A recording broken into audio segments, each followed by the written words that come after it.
What's going on, everybody? This is Josh back again with another video on Tech and Ish. Today I'm going to be reviewing 911.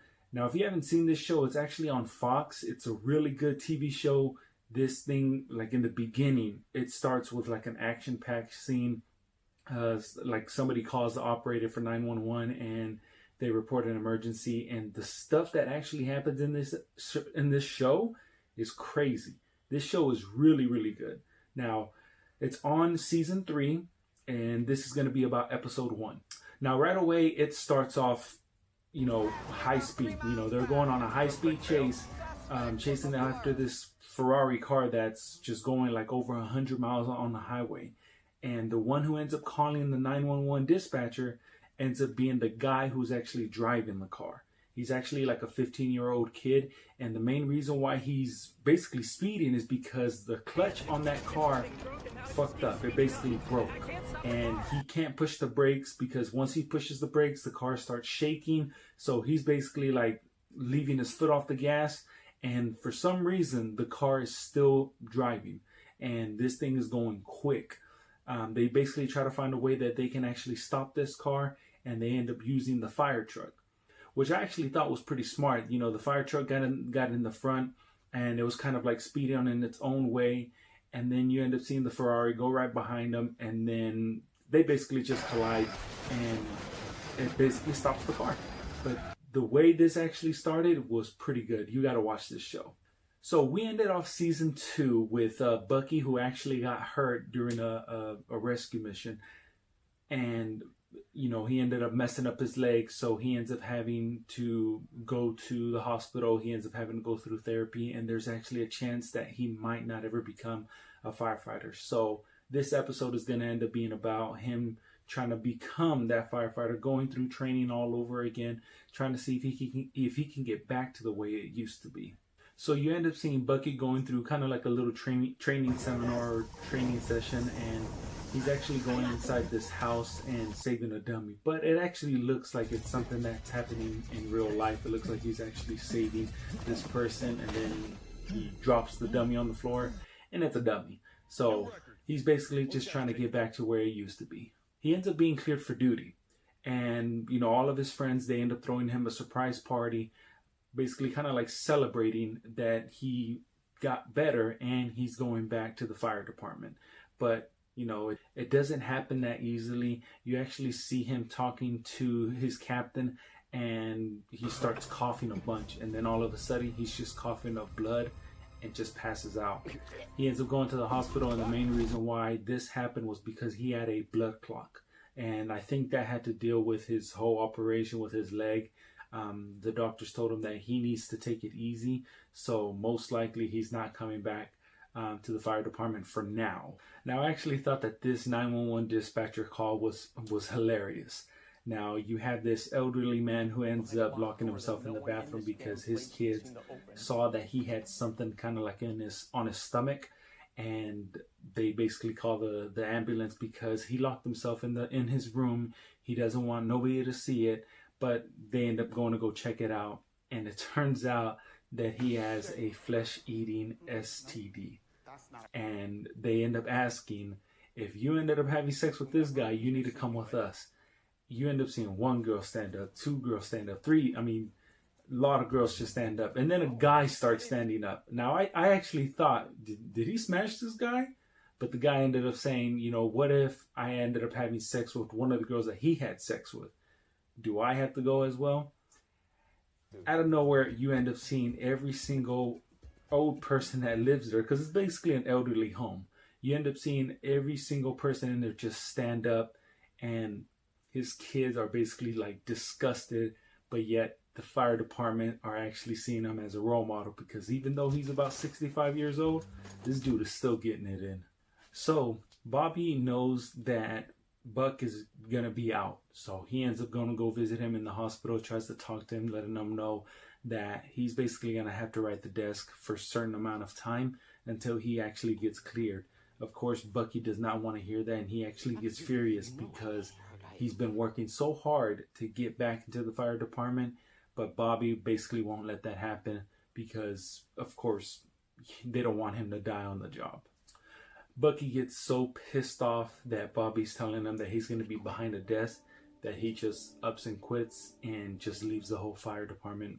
Now, this next 911 dispatcher, I thought was really sad to actually hear something like this and see something like this happen, because stuff like this actually happens in real life. Now, the call starts off with some lady calling 911 saying that she's in a dark place, she's bleeding very bad, and she's basically, you know, she can't do nothing. She can't move. She's basically dying. Little by little, she's dying. And they're basically just trying to figure out where she's at. They get the cell phone towers, but that's not helping out at all. They call her husband. The husband really doesn't have that much information on her. All they know is that she's pregnant.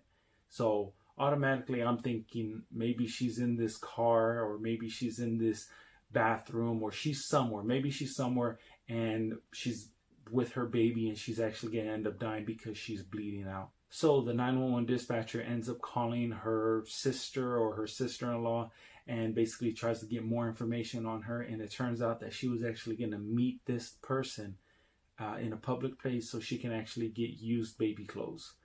And I know you heard this story before, and that's exactly where it's going to go. So Athena ends up pulling over somebody, and just by looking at this lady, you can tell she's crazy.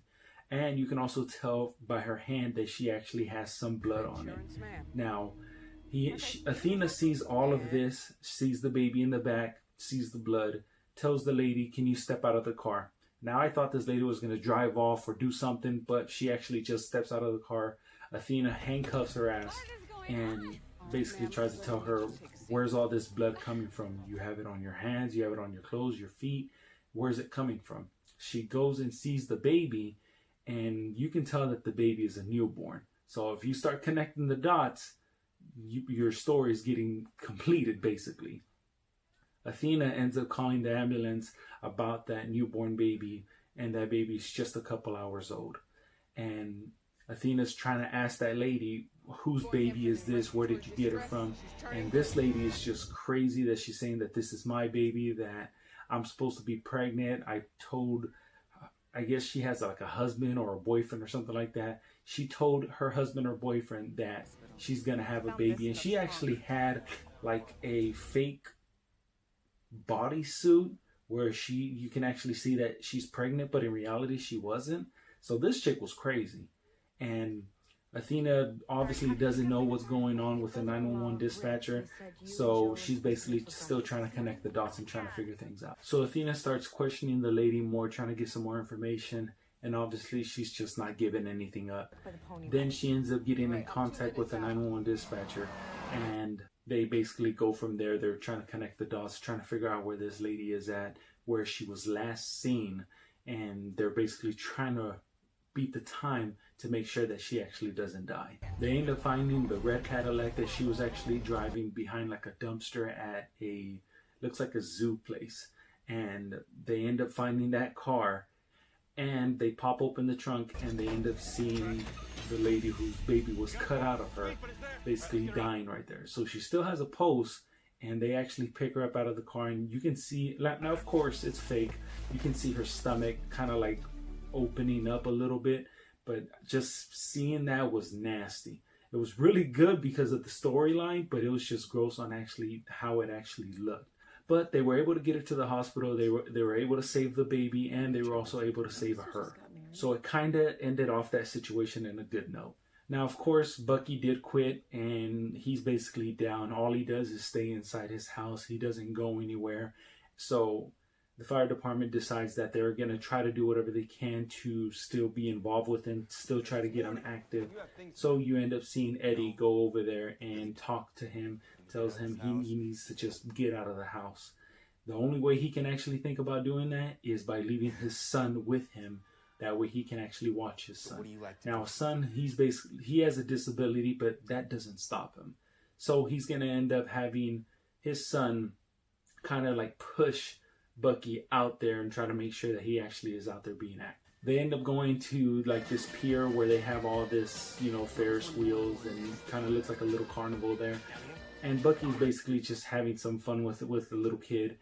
And this is actually kind of like a happy moment because you end up seeing Bucky and that little kid just having fun. Looks like there's no care in the world, and they're basically just living it up. Now, of course, if you've been seeing the trailers to this show, you're actually seeing one time where there's like a tsunami that's hitting, but it's kind of crazy because it's not raining. The wind is not blowing like at 80 miles per hour. It's just like all of a sudden all the water just starts moving away from the pier. You end up seeing like this huge tsunami just kind of like lifting up, and it basically just ends there. Now you know what's going to happen on episode 2, and I'm definitely going to talk about this, so keep in tune to my channel. Now there is a lot of seasons that are coming out, a lot of new series coming out. Today I watched The Prodigal Son, I watched Bluff City, All Rise, and basically 911, The Good Doctor. I watched every single one of those, but I mainly wanted to talk about 911. The Good Doctor really didn't have anything that, you know, kind of blew my mind to talk about. All Rise was actually really good. The Prodigal Son kind of like let me down a little bit. I expected more. And Bluff City was actually really good as well. So maybe I'll talk about those. I don't know. It's too many. I don't know if I'll just jumble them all at once. So I don't know. But keep in tune to my channel. Comment, like, subscribe. Let me know how I'm doing. And until the next time, I'll see y'all. Peace.